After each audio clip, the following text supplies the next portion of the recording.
Coach, if you'd like to start with an opening statement, and then we'll open it up for questions. Yeah.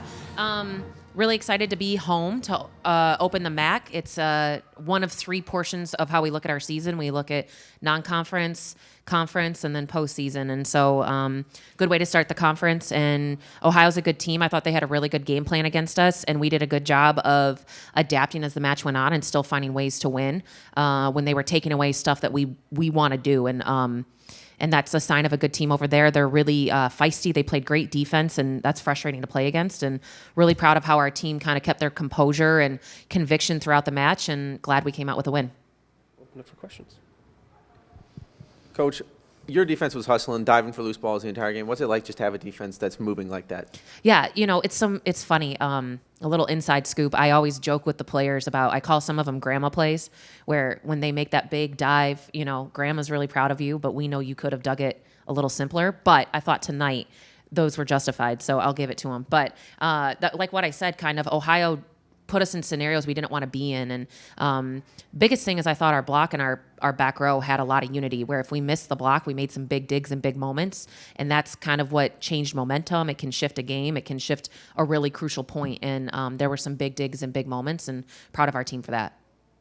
13 blocks today as a team. Mm-hmm. What's it like to have a front line that good? I think that we're really physical, and we should be blocking like that. And we spent a lot of time on blocking. It's the first line of defense. Everything kind of happens after that. And as the match went on, we got better and better at it. And again, that progression is really important. And it's almost to the point, which I love, where if we don't stuff someone, our players are mad about it. And sometimes I got to say, they still might have a great hit. But I love that mentality that, I can dig every ball, I can block every ball, I can get a kill on every ball. And that aggressive mentality, on defense, we still want to be on offense, and that's exactly what blocking just showed. Alex, can you just speak about, just the end of that third set where it just kind of seemed like Ohio was hanging around, and just the ability for the team to close at the very end? Yeah, I think that it showed a lot of maturity of our team. Maybe 2 weeks ago, we might have panicked, and that's what I'm really proud of.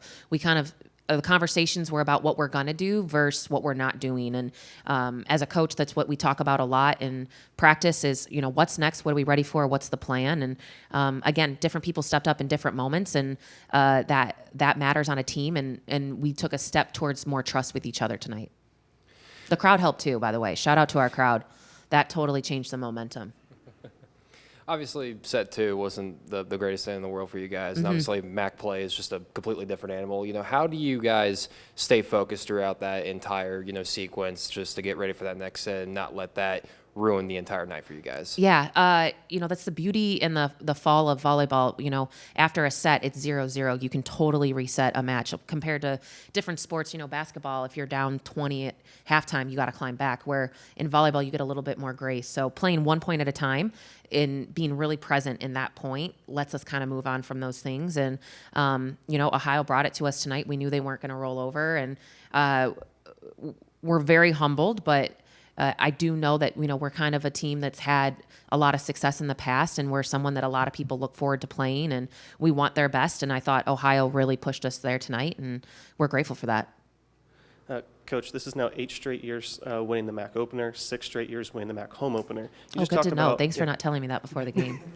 Can you just talk about, having that start to MAC play, but also doing it in front of fans when, the 6 straight for home as well? Yeah, you could just tell as the match went on, the life in the building just grew and grew, and it carried our team when maybe some of those things got hard.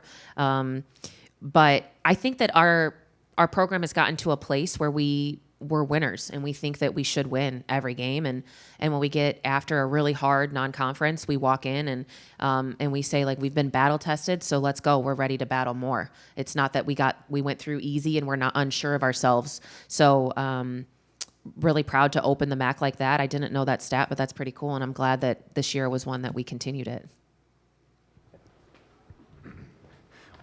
Excuse me. Sorry. We saw you kind of make a rally at the end there. When you took that timeout in the fourth set, what was going on in the huddle?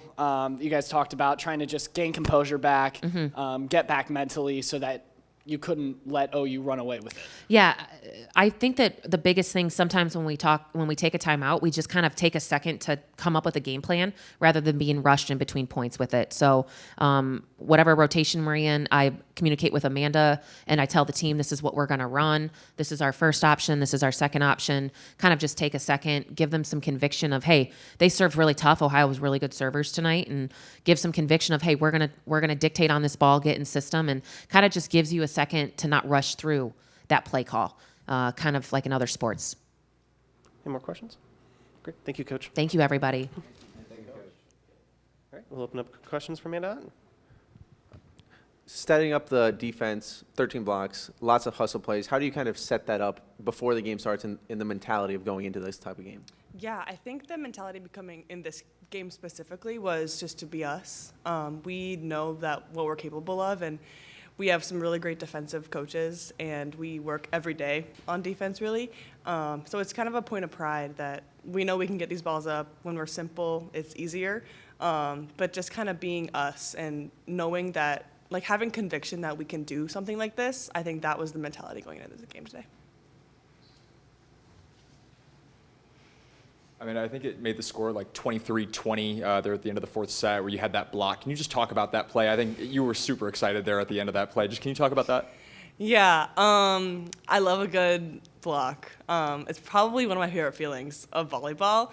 But just kind of, I felt like I was just in go mode, and we all were, and kind of that, having a moment to kind of bring the momentum forward, get the crowd roaring, definitely helps us. We definitely boost a lot from the crowd. But yeah, I don't really remember it, but I kind of just went for it, and it happened to work out in our favor, so. Amanda, for you, maybe, unsurprisingly, you lead the team in assists again for the game.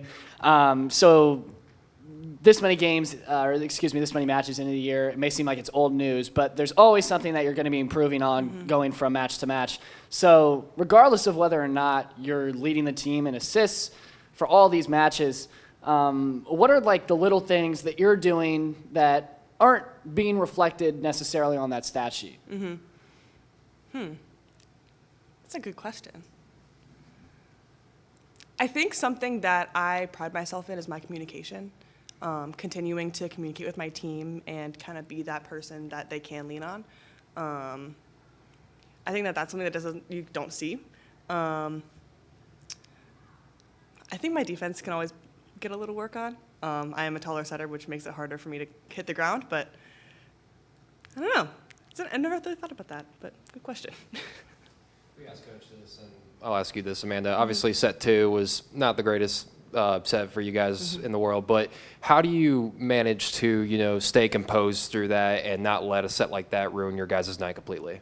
Yeah, we definitely talk about 1 point at a time. Our mentality a lot of the time is this point, like this ball, this pass, this set. So instead of kind of thinking past or future, we really focus on the present.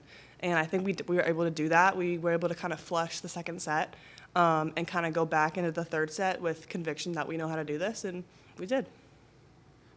Amanda, Coach talked about the importance of the fans behind you guys tonight. Can you just talk about how great it is to have such a loud crowd behind you supporting you, especially to start MAC play? Yeah, I mean, it's been great. I'm obsessed with our Falcon fanatics. They've really shown us a lot of support, especially over the past 2 years that I've been here, and just kind of knowing that we have the support and hearing it is two different things, and being able to use them and create energy, I think just boosts us even more and makes it so much fun. Absolutely. Any more questions? Great. Thank you. Thank you. Thank you, guys.